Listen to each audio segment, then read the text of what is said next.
Good afternoon, everyone, and welcome to today's webinar, Getting a Grip on Your Business, which will be presented by Sergio Simel, founder and principal EOS implementer of GetBusinessMomentum.com. My name is John Polis, and I'll be your webinar host today. I'm the COO for your webinar sponsor, Star Mountain Capital, founded in 2010 by Brett Hickey, who believes in putting community and culture first. For those of you who don't know us, Star Mountain is a specialized investment firm focused on the lower middle market, which are businesses with between $10 million and $150 million in revenue. Star Mountain brings the resources and capabilities of the larger market to these smaller, established private businesses as a value-added investment partner. Before I hand over the reins to Sergio, I did want to let you know that your audio is muted and will be for the entirety of the presentation. Now, about our presenter. Sergio Simel is the founder and principal EOS implementer with GetBusinessMomentum.com, where he provides senior business execution coaching and consulting services for small to mid-sized businesses worldwide. His practice focuses on helping business leaders turn their organizations into well-oiled machines by implementing the entrepreneurial operating system. He was personally trained by Gino Wickman, creator of the entrepreneurial operating system, and is also a Colby and predictive index specialist. Sergio is also the host of Operationally Speaking, a weekly radio show on the Voice America Talk radio network focused exclusively on the art and science of operating entrepreneurial businesses. His weekly program is aimed to both inform and inspire in a fast-paced, entertaining conversation. The format is interview-centered, featuring both practicing CEOs and business leaders, as well as thought leaders in the field. Sergio, we are very excited to have you with us today. Thank you so much, John, and it's my pleasure and honor to be with you and your participants today. Hello, everybody. So I've got a lot of stuff to share with you today. But before we start, I'd like to ask you a very important thing so you can get the maximum benefit from the hour or so we'll be spending together, including the Q&A section. So what I was going to ask you is that please make sure you turn off all your distractions, your cell phone, social media, email, whatever else may distract you. I truly want you to get the maximum benefit from this hour. Okay? Ready to go? So let's go. So whether you are watching this live on demand, I want to thank you all for making the decision to spend this hour of learning on the Entrepreneurial Operating System, or EOS, and how we will transform the quality and course of your business. I know you're busy. Yes, all business owners and CEOs are very busy. So making this decision to start or intensify working on your business, as opposed to mostly in your business, must not have been easy. Just to get our juices going, let me start with a quick video.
So the moral of the story is that when everybody's on a different page, instead of being 100% on the same page as to where the business is going and how we will get there, when nobody's accountable for the functions of the organization, when there are no metrics to measure anybody's results, and when somebody, instead of following the right process, fails to take the next step, the result is that your business ends up spinning its wheels, lacking the traction to move forward, and thus failing to gain the momentum it needs to break through whatever ceiling it's been hitting for months or even years and move to the next stage.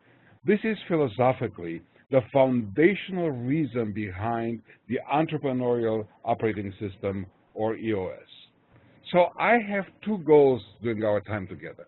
First is to share with you a different way of looking at your business, to get you to see your business through a different lens. This lens will truly simplify the way you run your business and help you gain more control over the business.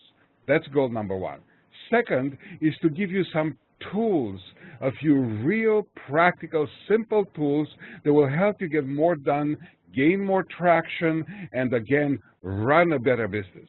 My passion, my focus, and my purpose is helping entrepreneurial leaders like you get what you want out of your business. This is why a few years back resonated so well with Gino Wickman's book Traction, which led me to have him personally coach me over the course of about 3 years or so on how to help people like you implement this system in your business. So I invite you to stay through the end of our time together, because if you do, I will offer something of true and significant value to you, and I don't want you to miss that, okay? Great. So over the past several years, I've been talking to hundreds and hundreds of entrepreneurial CEOs and noticed that some of them, okay, let's be fully honest here, most of them were really frustrated. I've been observing these frustrations over and over and over again. The first frustration I see a lot is lack of control. You don't feel like you are controlling your business anymore. On the contrary, you feel like your business is controlling you. Can you relate? Second is profit, that is, lack of it. In other words, you're just not making the kind of money you want to make. The third frustration is people, and that's a huge one. You are frustrated about your people, your employees, your customers, your vendors, your partners. They just don't listen. They don't get it. They don't get you. Have you ever experienced that? Fourth, hitting the ceiling. You want to get there to the next stage, to the ultimate destination of your business, but you are hitting a ceiling. You can't figure out how to break through. There is something holding you back, and you just can't put your finger on it. Last but not least, nothing is working. You're trying all this stuff. You are reading all the books, taking all the classes, attending all the webinars like this one, trying to implement this and that, and yet nothing is working. Does any of this sound like you? Have you ever figured out how much time, how much energy, how much money, soul, people, resources, assets, activity you've spent dealing with frustrations like these, and yet you're still on this side of that ceiling instead of having broken through? Well, here's the real problem. All, and I mean all of these frustrations, are just symptoms. They are symptoms of a fundamental lack. What's missing is a truly proven and predictable system to operate your business by. Instead, you keep spinning your wheels trying to put one together yourself. Just imagine for a second that you had a complete, coherent, proven, and predictable system to run your business by. Such a system would enable you to accomplish three major outcomes. The first is what I call vision. And by vision, I mean getting the leaders of your business first 100% on the same page as to where the business is going and specifically how it's going to get there. The second is what I call traction. And by traction, I mean getting the leaders of your business, the disciplines, and the accountability mechanisms so they can all become masters of execution towards that shared vision. And last but not least, the third outcome is what I call health. And by health, I mean getting the leaders of your business to function as a cohesive, healthy leadership team and not just a team of leaders. With that in mind, let's go back to EOS and your business. Think about your business. When I talk about looking at your business in a whole new way, through a new lens, EOS is based on a simple yet profound discovery. That discovery is that to the degree you strengthen the 6 key components of your business, everything has a way of falling into place. Now, there is really no mystery, no miracle, and no silver bullet here. In fact, it's actually pretty logical. All these hundreds of things, problems, ideas, pressures, or issues you are holding in your heads and are constantly grappling with, they are nothing but symptoms. Addressing each one of them seems to be the right thing to do at the time, but what we're really doing is simply solving symptoms and not root causes. It's like going to the doctor with a huge fever and just getting Tylenol for it. Yes, the fever will go down temporarily, but the Tylenol won't cure the infection that's causing it, and we keep doing this every single day in our business. So what are these 6 key components of your business that we must strengthen? The first is the vision component. Now, strengthening it is simply getting everyone in your organization 100% on the same page with exactly where you're going and how you're going to get there. The second key component is the people component. You can't accomplish the vision without great people, top to bottom. The discovery here is that the definition of great is different in every organization. Your organization has a very specific definition, and I want to help you define that for you. The third is the data component. Strengthening it is about cutting through all the subjectives, the personalities, the egos, the opinions, and boiling your organization down to good, hard data. Just a handful of numbers that give you a pulse on your business at any given time.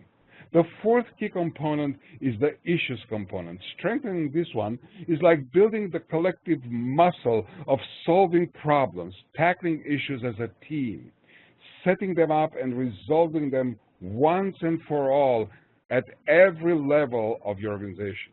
It's amazing how weak this component is in most organizations, just amazing. The fifth one is the process component. This is where you plug in your business model. It's where you identify the handful of core processes that make up your way of doing business and getting everybody following them and doing it your way so that you can achieve and have consistency and scalability in your organization, ease of management, more peace, and ultimately more profits through cost containment.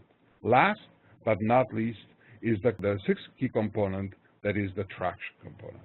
That's where we bring the vision down to the ground and we execute, bringing disciplines and accountability into your organization.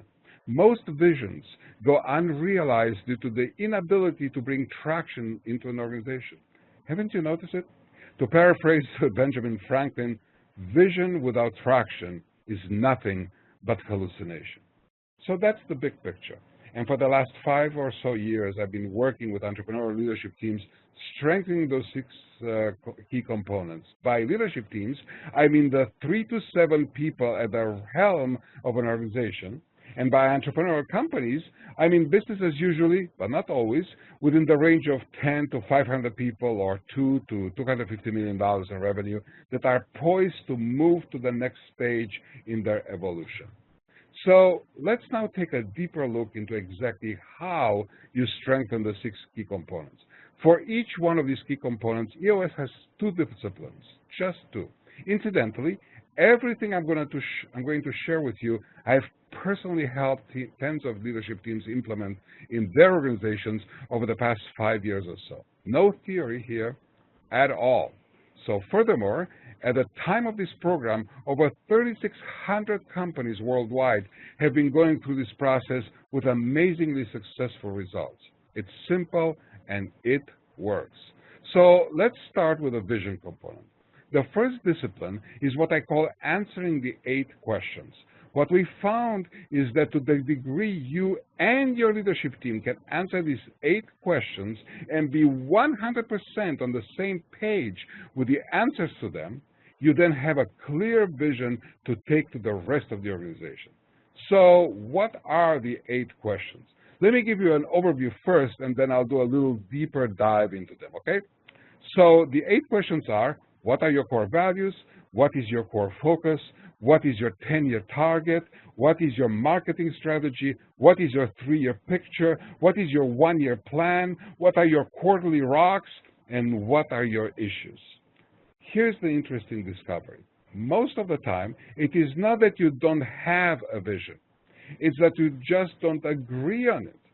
In other words, if I took each member of your leadership team separately and asked for an answer to the 8 questions, I'd get a different variation in each case. And the real magic and the real power is getting everybody 100% on the same page. We use a tool called the Vision Traction Organizer, or VTO for short. It's a tool that contains the answers to the 8 questions.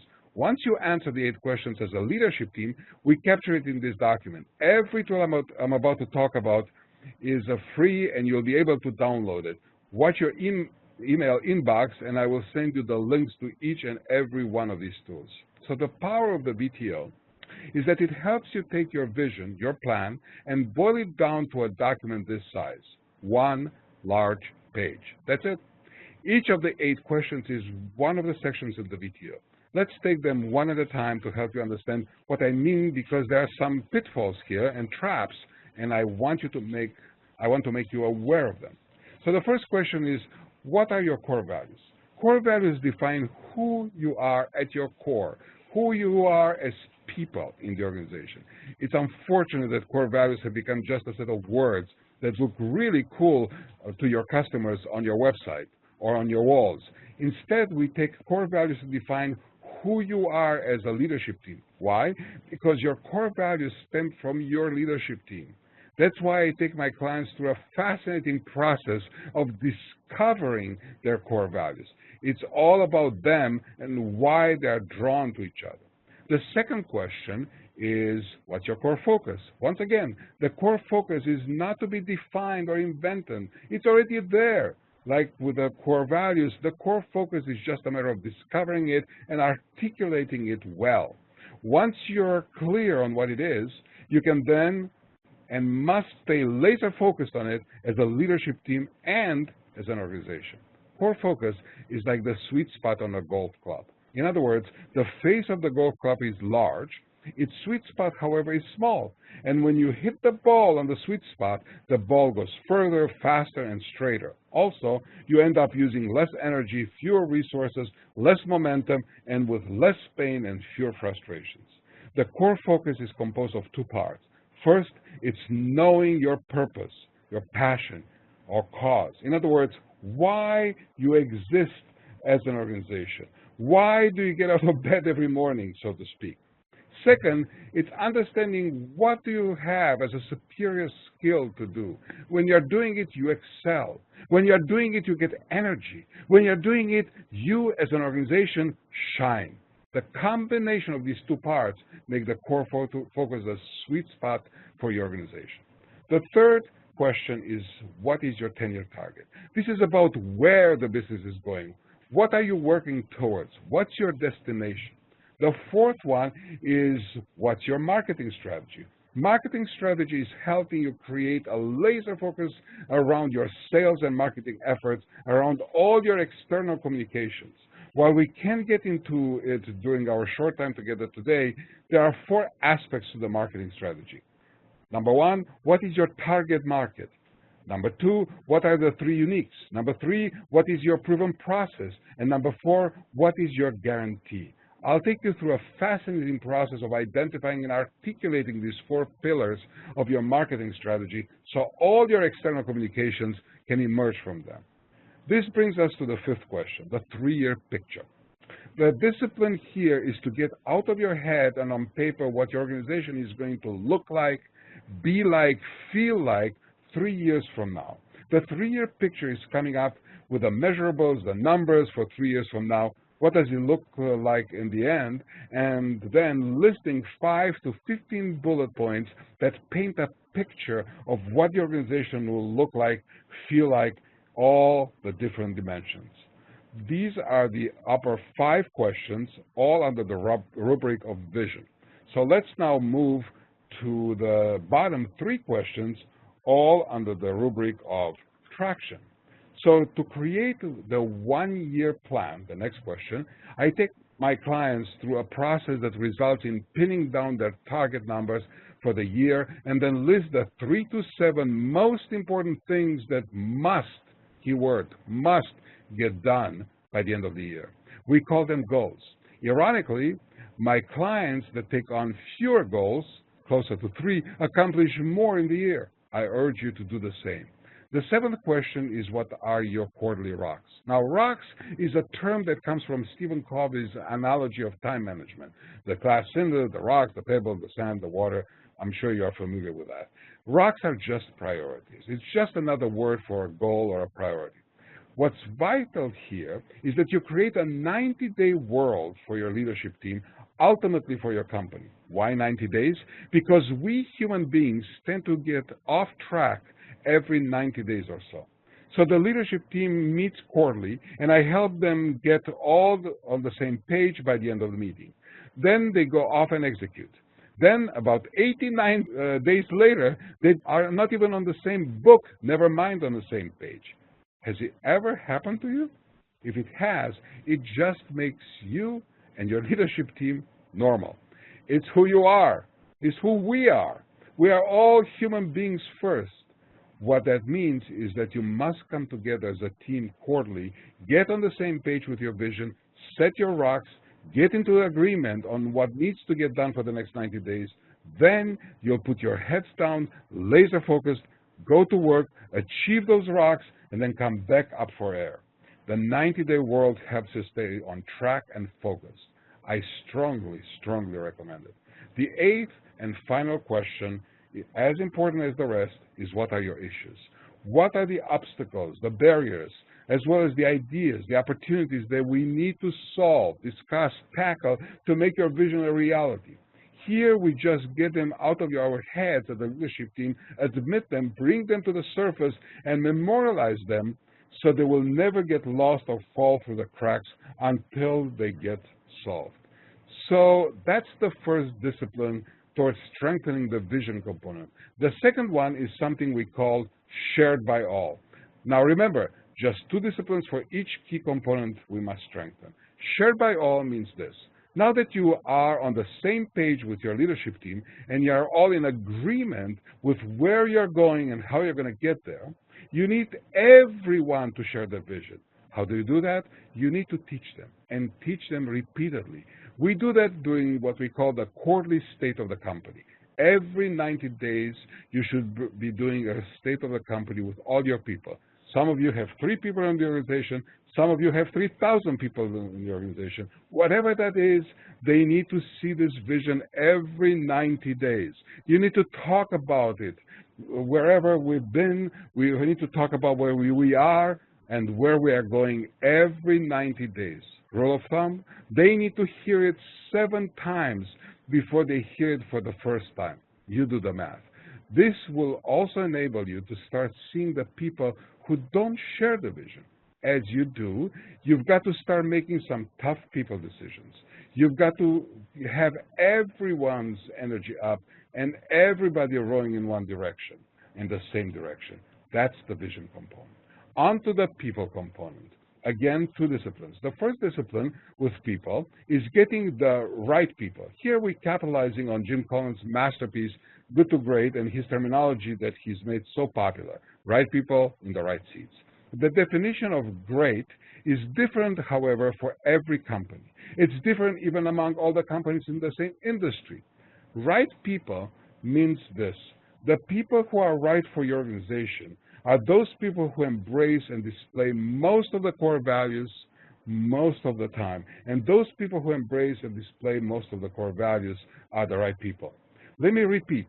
The right people for your organization are those who embrace most of your core values most of the time. And yes, the core values are the ones who are in the first section of the VTO. We use a tool called the People Analyzer. We take those core values and we discover and document in the VTO, remember the first question, and move them to the top. For example, here are my own 5 core values: confident humility, grow or change, help first, do the right thing, do whatever you say you're going to do. That's who I am personally at my core. On the left-hand side, we list the names of people in the organization. In this example, we have Adam Zakanian, Morris Norris, and Jenny Patterman.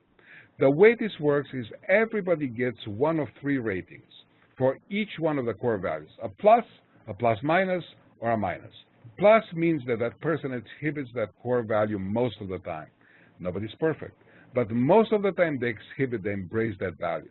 Plus minus means that sometimes they do and sometimes they don't. Minus means that most of the time they do not. So in Adam's case, confident humility, oh yes, he's so humble, so confident, he knows his stuff, but never arrogant, plus.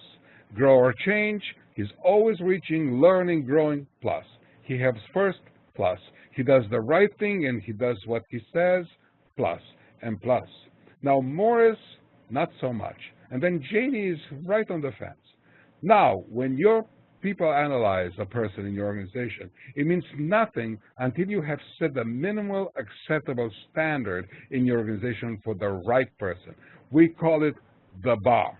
My recommended bar for a company with 5 core values is 3 pluses and 2 plus minuses. The bar is the minimum acceptable standard. Once you make these expectations clear to everybody and you assess everybody using the People Analyzer, you'll be amazed at how people rise up.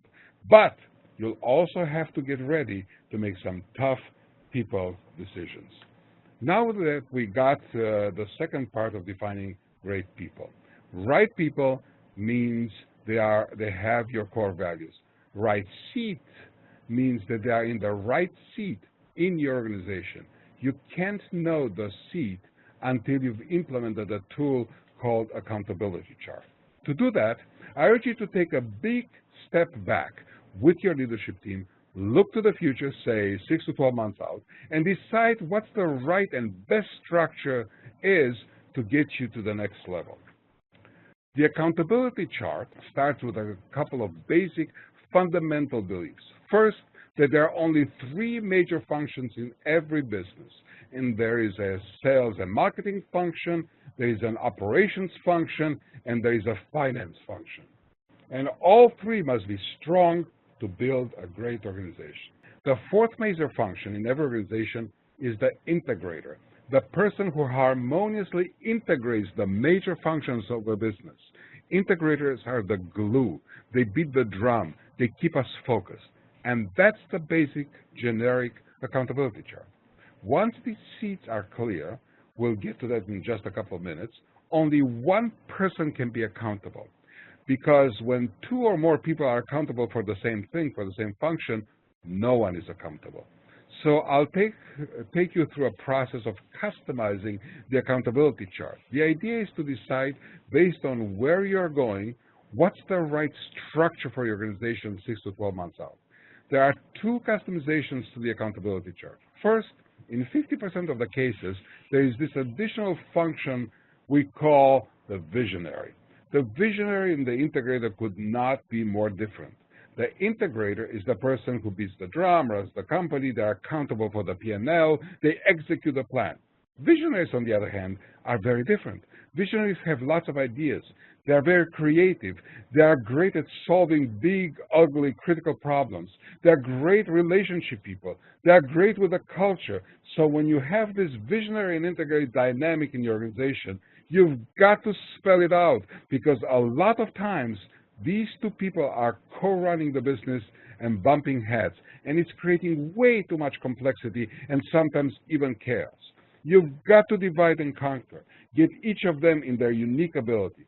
One of the most powerful discoveries of EOS is that some of you are visionaries and some of you are integrators. A visionary stuck in an integrator seat is always frustrated because you don't like the day-to-day stuff. You are great at big picture stuff. However, an integrator stuck in a visionary seat is also frustrated because of being ineffective, being unable to rise enough. The second part of the customization of the accountability chart is about splitting the major functions to suit your unique company. Sometimes it splits, sometimes it doesn't. For example, sales and marketing may split into sales and marketing. Operations may split into 2 or more major functions like, for example, R&D, manufacturing, fulfillment, support, and so on. Finance may split into accounting, HR, IT, etc. We end up with about 3 to 7 major functions on that front line, all managed by the integrator. We then define the 5 major roles and responsibilities for each one of these functions. That's what makes this an accountability chart as opposed to just an org chart. You'll know who's accountable for what. When the work is done, you then have a bunch of seats. The philosophy with EOS is always structure first, people second. That gets a little scary because traditionally we are used to structure organizations around people. Please do yourself a huge favor and do not ever do that anymore. You are guaranteed to make huge and very, very costly mistakes. Structure first, people second. First, what is the right and best structure for the greater good of the business? What will get you to the next level? Then, and only then, get all the right people in the right seats you just defined. When you put someone into a seat, GWC needs to be in place. So the next tool I want to introduce you to is something called GWC. The G stands for get it, the W stands for want it, and the C stands for capacity to do it. To put somebody in the right seat, they've got to get it, meaning that function is truly part of their DNA. They get it, and I'm sure you've met people who just don't get it. They must want it, meaning they generally spring out of bed every morning wanting to do that job for you. You're not overpaying them to want it. You're not kicking them in the butt to want it. You're not just begging them to want it. They simply want to do the job for you. And they must have the capacity to do it, the mental capacity, the emotional capacity, the physical capacity, the stamina, the organizational or time management capacity, etc., etc. All of these 3 elements must be a strong and definite yes. Yes, yes, yes. The third key component that you must strengthen is the data component. This is about getting a true pulse on your business. I know from my conversations with hundreds of CEOs that some of you are simply flying blind. It's like that pilot flying over the Atlantic, like in the old joke. You are sitting on his flight and he says over the intercom, well, I have good news and bad news. The bad news is that we are hopelessly lost, our onboard computers are down, and I have no idea what direction we're headed to and no idea how much fuel we have. The good news, however, is that we are making great time. Some of you run your business that way with blind optimism. It is vital that you have data and a pulse. So the first discipline here is called Scorecard. This is different than the balanced scorecard or dashboard you may be familiar with. The scorecard measurables are activity-based numbers that are able to predict future results. This is not about what you've done in the past. It's just the opposite. Rule of thumb is 5 to 15 numbers in a scorecard, and each measurable shows who in the leadership team owns that number. When you're looking at your scorecard as the leadership team every week, if the number is off, you know whose eyeballs to be looking into.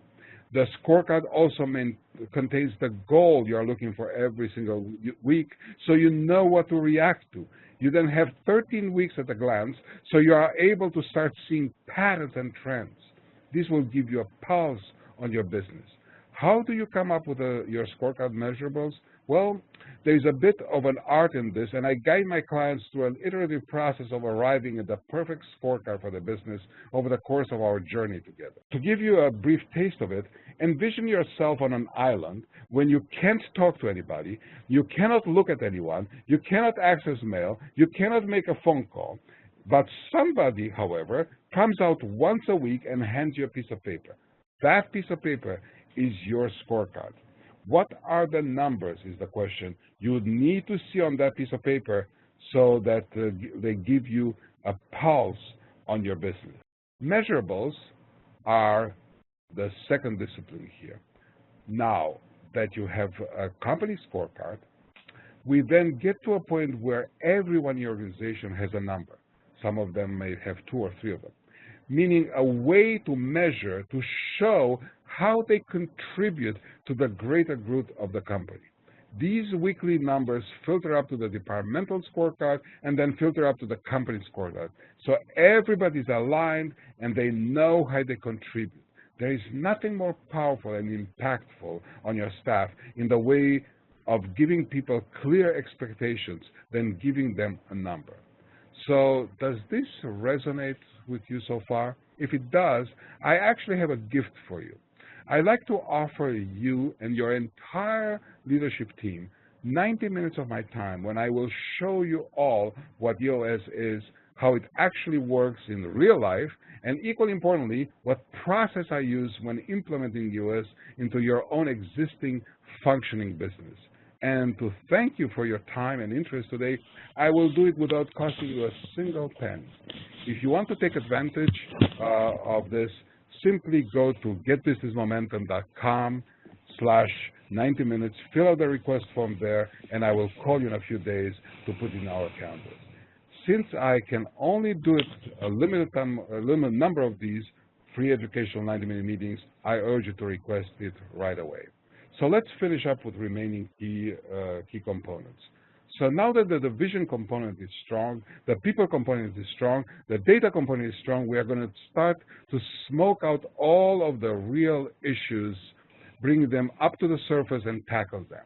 So we got to get good at solving issues. The first discipline for strengthening the issues component is the issues list.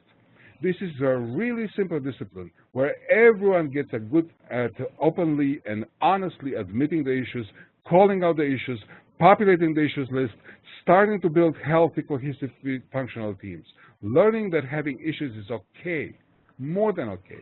And once we are starting to populate issues list, then we get to solving them as a team using a technique called IDS. Now, IDS works like this. The I stands for identify, the D stands for discuss, and the S stands for solve. So what happens when you bring an issue to your leadership team made out of very sharp people? They spend all their time discussing the heck out of everything over and over and over. Rarely do they identify anything.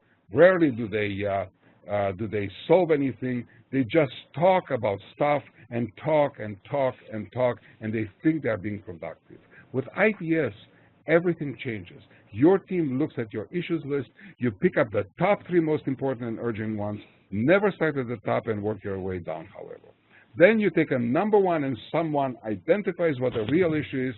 Then you discuss it by allowing each member of the team in turn to say everything they have to say about it. Just get it all on the table, and then you solve it. And the result of the solution is always an action item, a to-do. By doing it this way, you'll be being the muscle in the organization, top to bottom, where issues are no longer for days and weeks and months and sometimes years lingering around, and they actually get solved. The next is the process component. Most entrepreneurs don't like process, and yet it's so powerful and so neglected. 2 disciplines here. Processes must be documented, and they also must be followed by all. The time constraints doesn't allow us to get into more details here, but you have to understand that ultimately to end up with an organization that's scalable, that can grow to the next level, you got to actually have this component very strong. And then the 6th and final component is the traction component. This is where we take that vision down to the ground, make it real, And here, the first discipline is something that we already talked about, the quarterly rocks. The second discipline is, for traction, is meetings. Yes, meetings. What we have done is honed and defined and tested what I honestly believe to be the truly perfect standing business meeting.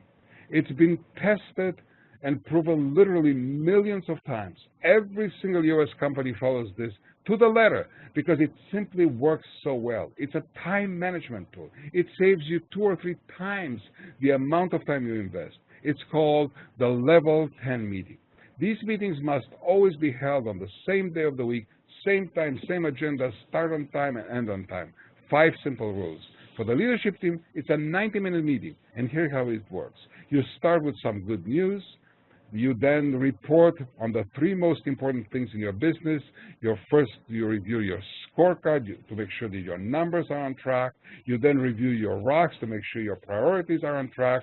You then share the people headlines, your customers, employees, vendors, so you make sure that the people are on track. Next, you bring a little accountability, and you report to the to-do list to make sure that everything that everybody had committed the previous meeting to do got done, and that brings accountability, discipline, and traction.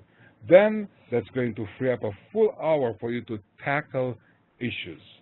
Tackle issues of that issues list again. Once again, the issues list is baked right into the agenda, and you use exactly the IDS method that we spoke about.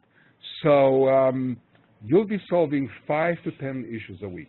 5 to 10 issues that will move you forward, that will get you on the same page, that will keep the circles connected. And the last thing is you conclude. Here you recap the to-do list to everybody, so everybody knows what they're supposed to do. And finally, everyone around the table rates the meeting. Very powerful. This is where you put your money where your mouth is. 10 to 1, 10 being the best. You'll always be getting an 8 or above. You're going to help you self-correct. So my goal was to get you to look at your business in a different way, a simpler way. The EOS model is that way. If you look at it this way and strengthen these 6 key components, the 136 things that you are wrestling with right this moment will fall into place once and for all. My other goal was to give you some tools that you can apply and get more out of your business right away. With that said, again, we did cover a lot of ground. Here's how you find the book Traction, where Gino Wickman, the creator of EOS, describes the system. You will get an email from me with links to the free tools.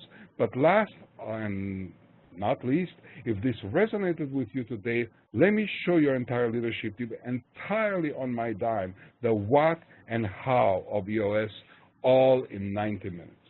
So as I mentioned before, my passion, my entire focus, and my mission in my professional life is helping you get what you want out of your business by helping you along on this EOS journey, strengthen all the 6 key components of your business. So let me close this story that brings us back about 150 years ago. In a village where there was a mountain, and on top of the mountain there lived a wise man, known for never ever being wrong. There were also 2 young boys in the village, 2 rascals, who didn't want anything less than proving this wise man wrong. One day, one of the boys tells the other, "Oh, I got this great idea that will make us famous. Why don't I catch a sparrow, hold it between my 2 closed palms so I cannot be seen from the outside, then we'll climb the mountain together, go before the wise man and ask him the question, 'Wise man, I have a sparrow between my hands. Tell me, is the sparrow dead or alive?'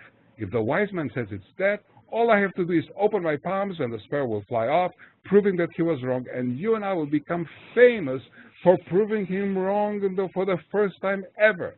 But if the wise man says it's alive, all I have to do is squish my palms, then open them up to show him the dead sparrow. Once again, we'll prove him wrong and we'll become famous." So they decided to do it. They caught up a sparrow, they climbed up the mountain, and now they're standing in front of the wise man. The boy with the sparrow between his hands says, "Wise man, I have a sparrow between my hands. Tell me, is the sparrow dead or alive?" To which the wise man responds, "Well, this question I cannot answer, because the answer is in your hands. So the decision of doing something with the time and knowledge that I shared with you together today is all in your hands. What a privilege. Thank you so much to all of you, whether you are watching this live or on demand, for your time. Sergio, thank you very much for this, for your engaging and passionate presentation. We very much appreciate it. You know, you and I have had a lot of discussions over the past few months, and you know that I find this very interesting and compelling. The one question I never asked you was how long does it take to implement this type of system for in a small to medium-sized business? Well, I have two answers to that question, John. So there's an answer that's kind of a statistical answer, which I'll share with you in a second. And then there is another answer that's, kind of partly tongue-in-cheek, but it's actually the real answer. So let's start with the statistical answer first. So on average, it takes somewhere between 18 to 24 months for a mid-sized company to actually fully implement EOS. That's the average. Some companies do it faster, some companies do it slower. It all depends on where they are and so forth. So that's one answer. The other answer, the kind of semi-tongue-in-cheek and actually the real answer is, I don't really know upfront. It actually depends on the level of, let's call it, dysfunctionality of the organization at the start time. Some organizations are a little bit better than that. Some of them are a little bit more dysfunctional. It depends on how much work we need to do and who the people are that are involved in the process. And that becomes usually very apparent, within the first 2 or 3 months of working together. Does that answer your question? Sure, thanks. So, another question that I'm sure that our audience has, we have folks from all different industries. Does this work better? Does this system work better in any particular industries, any industry that it works the best in? Is it industry specific? Well, it turns out that the answer is no. And some people may react to that and say, well, yeah, sure, because, he's saying that because he doesn't want to limit his opportunities. Well, it's actually literally the true answer. I mean, I personally have had and have clients ranging from, a dairy farm, the largest dairy farm in Connecticut, on one end of the spectrum, to a couple of very high-tech marketing firms, actually about 3 of them, to transportation companies, to financial services companies, to manufacturing companies, to real estate companies. I mean, all over the place. So as you can see, I mean, there is no pattern to this. This is basically this system is actually based on the science of business. Mm-hmm. And the way I look at it, John, is that you know me, we've met personally, and we look very differently, right? The 2 of us.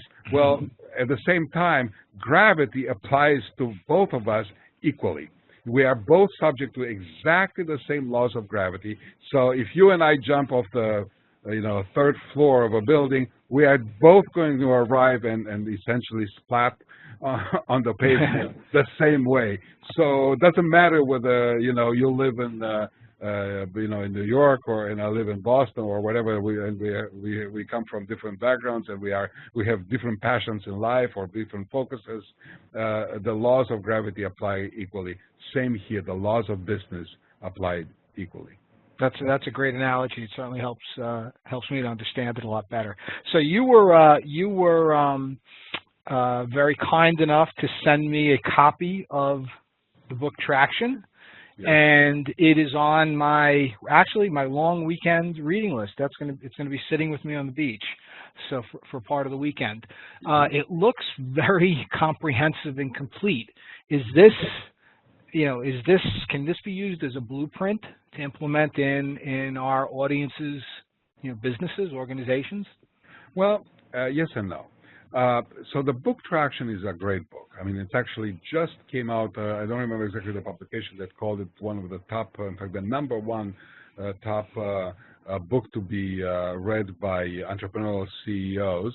And literally, I think it was the Entrepreneur Magazine's list of the top 10 books, business books for entrepreneurial CEOs, and Traction was #1 on that list. So it is actually a great book, and it provides a description in general of the system. However, what it doesn't do is that it does not talk about the process of going through it. And there is a lot of detail and a lot of machinery behind the scenes to make this thing successful. I mean, I've been at it doing literally tens of implementations like this and focused exclusively on implementing EOS for my clients for over 5 years, and so do other people who do this. So that's one part of the answer. The other part has nothing to do with whether Traction as a book is great or whether you can have a manual. It has to do with the concept of coaching. You see, the best Olympic athletes, and of course, you know, your colleague Brett Hickey can attest to that because he was a great athlete in his youth, right? The best athletes at the top of their game, what do they have in common? They all have external coaches. And the reason for that is that you often need, whether you are individual or a team or an entire organization, you need often that external, impassionate, you know, no axe to grind type of perspective to help you hold yourself accountable to what you promise you're going to do in this implementation process, and give you that perspective that is very difficult to acquire from within, so that you can really end up focusing, you as a CEO and your leadership team, focusing on what's important to the business, meaning basically grow the business and in all its functions, and leave the learning and the subtleties of how to implement an operating system, meaning a system for operating the business, to somebody who does that professionally. Sure, sure. So, Sergio, you know, I've told you I've started a couple of businesses myself and grown a few over the course of my career. And you know, one thing or a number of things that I've learned is that you know there's always problems. You're always dealing with stuff. So, you know, let's talk about some real potential problems in a business, specifically about staff. You know, where do business owners or business leaders, small and medium-sized business owners and leaders that have problems with staff, where do they start from? How does something like this help them? Well, in many ways. So, of course, as you saw from the presentation, one of the 6 key components is, of course, the people component. Although, you know, staff actually kind of comes into play everywhere, because literally a business is nothing but a collection of people who get to be aligned towards a common goal, right? So that's literally the definition of organization. So, but focusing on the people part, you know, there's this duality of structure and having the right people, and you know, it's kind of structuring the organization the right way and placing the people into the right seats. And I have to say that this simple notion that is, you know, it takes literally a sentence to utter, which is the notion that you have to first structure the business by itself better. So in other words, you have to design the structure of the business so that that structure serves the business best. And then, and only then, put the people into those seats, into those functions, meaning structure first, people next. That simple thing is one of the most difficult things to actually, you know, turn into reality. And the reason is very simple. People get attached to people. Yeah. You know, you hired somebody, that person served you well for the first, you know, 5 years of your business evolution, and now you're in a different phase, and that person is not in the right seat, and maybe there is no seat for that person. It's a horrendously hard thing to do for entrepreneurs to tackle those kinds of issues. And also, there are other aspects of that I didn't even mention in this you know, very simple presentation. They have to do with the practices that have to be acquired first by the members of the leadership team, and then every single other manager and leader in the business, for everybody to become world-class leaders and managers. There's this whole other component that's not even actually discussed in Traction of EOS that has to do with how do you lead and manage people at the absolutely best way so that the business can function literally as a well-oiled machine. Sure. Yeah. So Sergio, I guess the last thing that I'm interested in learning about, again, this goes to the blocking and tackling and the day-to-day of running a business, and our audience, they're busy. They're busy people. The people on their team are busy. Some of them they're overwhelmed in some cases, right? How much? How does this impact resources, time, people? What does this mean to their resources and resource management? Okay, so I'll be, again, in the spirit of EOS in general, and my own personal, belief system. I'll be totally open and honest. Work needs to be done. So this is not some sort of a thing that we get together for a day and all of a sudden the business starts working better. There is work to be done, but what I would say, and there's a little bit of a leap of faith that I ask my clients to take when we start the process. And every single one of them comes back later and tells me that they actually finally understood, and it takes them a few months to understand that, is that in balance, even though there is a little bit of an investment in this, in balance, they actually end up saving time. They actually end up becoming less busy. When I hear a CEO, and I have these conversations literally every day, and they say, well, I don't have time for this right now. Maybe 6 months from now will be better. I tell them, yes, you don't have time, but that's exactly the problem I'm trying to solve for you here. Not me. That I'm trying to give you the tool so you can solve exactly that problem for you, so you can have time to work on the business. So the bottom line, John, is that working on your business needs to be a way or a focus for every single entrepreneurial CEO or every single actually business leader in the world, no matter what kind of business they run. The issue is that most people kind of are so focused on actually kind of working in the business that they forget that. And of course, EOS is not the only solution to this, by the way, just again for openness and honesty here. I mean, it's just a operating system. There are many other alternatives there, but no matter what one does, one has to make that commitment to make sure that they work on the business so that they can free themselves from this, literally, this constraint, this prison in which many CEOs find themselves, and many leaders find themselves, and that is being overwhelmed by the business. Sergio, thank you very, very much. It looks like our time is up. This was a great hour. I also want to thank all who signed in for the hour. And should anyone have any further questions or feedback, please feel free to email them to us at webinars@starmountaincapital.com. Sergio, thank you very much again. We appreciate it. And thank you, John, for creating this opportunity for myself and for all your guests to spend an hour talking about a very, very important topic of business. Great. Thank you, everybody.